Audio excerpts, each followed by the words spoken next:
ക്ഷമയാണ് അവരെ ജീവിതത്തിൽ. ഏത് മുസീബത്ത് വന്നാലും ക്ഷമയുണ്ട്. ജനങ്ങൾക്കിടയിൽ എന്ത് തന്നെ ആളുകൾ ആരോപണം പറഞ്ഞാലും ക്ഷമയുണ്ട്. എന്ത് സംഭവിച്ചാലും റബ്ബിന്റെ പൊരുത്തം കരുതി, പടച്ചവന്റെ പൊരുത്തം കരുതി ക്ഷമിക്കുന്നവർ. സുബഹിക്ക് എഴുന്നേൽക്കാൻ നല്ല ക്ഷമ വേണം. ശരീരത്തെ പാകപ്പെടുത്തിയെടുക്കണം. തഹജ്ജുദ് നിസ്കരിക്കാൻ നല്ല ക്ഷമ വേണം.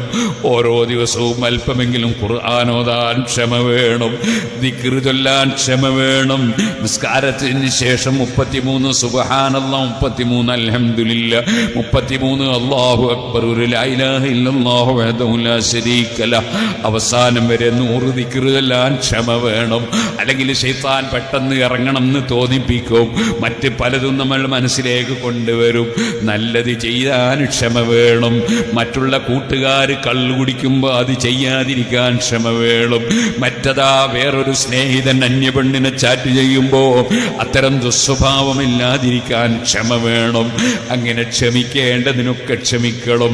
ഇനി രോഗം വന്നാൽ ക്ഷമിക്കണം. പണം നഷ്ടപ്പെട്ടാൽ ക്ഷമിക്കണം. എന്ത് മുസീബത്ത് വന്നാലും ക്ഷമിക്കണം.